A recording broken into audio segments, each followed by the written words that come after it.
Kita awali informasi pertama, Saudara. Sanksi tegas akan diberlakukan bagi pelanggar protokol kesehatan di masa PSBB transisi tahap 4 selama 2 pekan ini.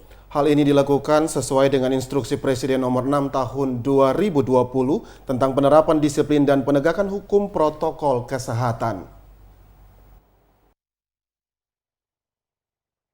PSBB transisi tahap 4 yang dilaksanakan di Kota Ambon lebih ditekankan pada penerapan disiplin dan protokol kesehatan.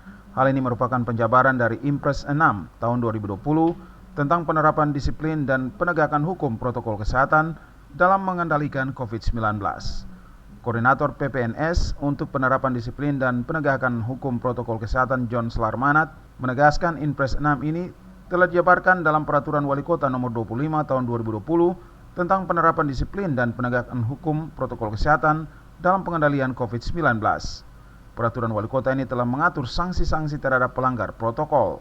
Sanksi tersebut dilakukan selain untuk melindungi masyarakat, juga memberi efek jera terhadap pelanggar.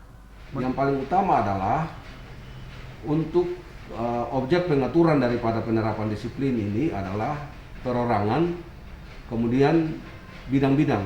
Di dalam bidang-bidang itu ada 6 bidang kurang lebih, ada bidang pendidikan, bidang tempat ibadah, bidang tempat kerja, bidang fasilitas umum, bidang sosial budaya, dan moda transportasi.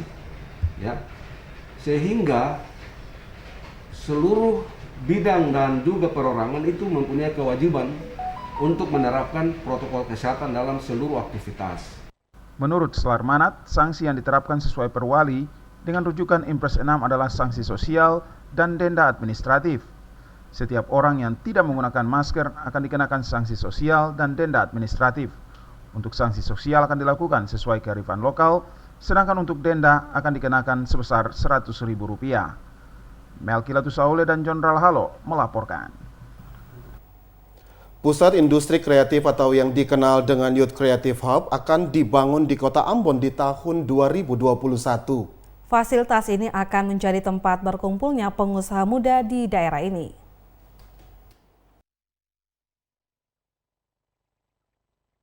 Pemerintah Kota Ambon akan membangun gedung Youth Creative Hub atau Pusat Industri Kreatif di Kota Ambon oleh Kementerian Pekerjaan Umum dan Perumahan Rakyat PUPR. Youth Creative Hub ini akan digunakan sebagai tempat berkumpulnya pengusaha muda di daerah ini. Dengan sarana tersebut mereka dapat melakukan berbagai kegiatan terkait dengan usaha.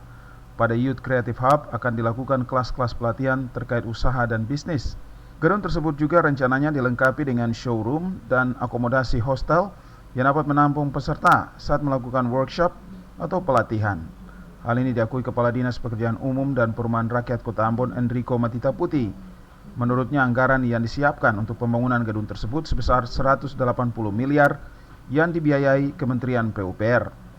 Rencananya pekerjaan fisik gedung Youth Creative Hub ini akan dilakukan pada 2021. Jadi melalui Kementerian PUPR itu akan dibangun Youth Creative Hub atas prakarsa dan inisiasi dari Pak Billy Mambrasar, ya, salah satu staf milenial Pak Presiden.